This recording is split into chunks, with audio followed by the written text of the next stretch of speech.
আসসালামু আলাইকুম দর্শকবৃন্দ, আশা করি সবাই ভালো আছেন। তো পানির ভিতরে দেখতে আসলাম যে আমার যে জাভা 1 হাইব্রিড যেভাবে কাটছিলাম উঁচু উঁচু করে, এগুলো আর কি বেঁচে আছে নাকি।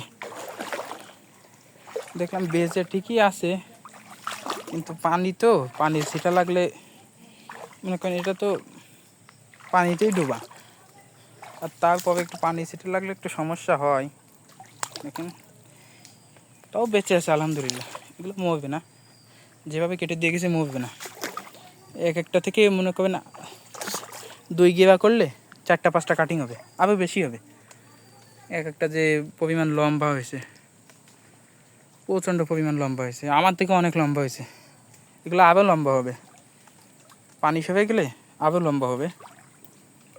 বৃষ্টির সিজনে যারা জাভা 1 হাইব্রিড বাঁচাইতে চান তারা এইভাবে রেখেই দেবেন, কাটবেন না। আর যদি একান্ত প্রয়োজন হয় আমার মতো কাটার জন্য, তাহলে এইভাবে কাটবেন। এরকম উঁচু উঁচু করে রাখবেন, যেভাবে উঁচু উঁচু করে রাখছি এইভাবে রাখবেন, তাহলে কিছু হবে না। না কাটাই উত্তম, না কাটলে জিনিসটা ভালো থাকবে। এই যে রয়েছে না, কিছু হয়নি। যে পাতাগুলো পড়ছে, এই পচা পচা লাগতেছে, এগুলো হচ্ছে মনে করেন যে পাতা।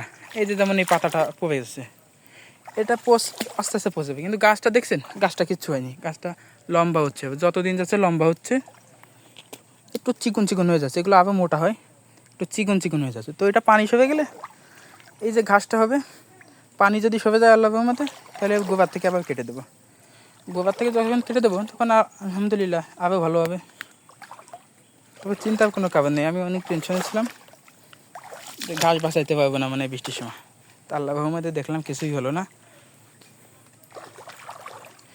এই যে মনে করেন ঘাসটা, এইটা যদি আপনি এইখান গোবর থেকে কেটে দেন, তাহলে তো আর এই ফোরটা বের হতে পারবে না। এই গোবর থেকে এইখান থেকে যদি কেটে দেন, এইটা বাঁচবেই না। এই জন্য আমি উপরের থেকে কাটছি, যে 2টা ফোর বেরোইছে, প্রতিটা এরকম। দেখেন প্রতিটা এরকমভাবে রাখছি, আল্লাহর রহমতে বেঁচে আছে। এবং সবাই দোয়া করবেন যেন দ্রুত পানি সরে যায়। তো এই ছিল আমাদের ভিডিও। আসসালামু আলাইকুম।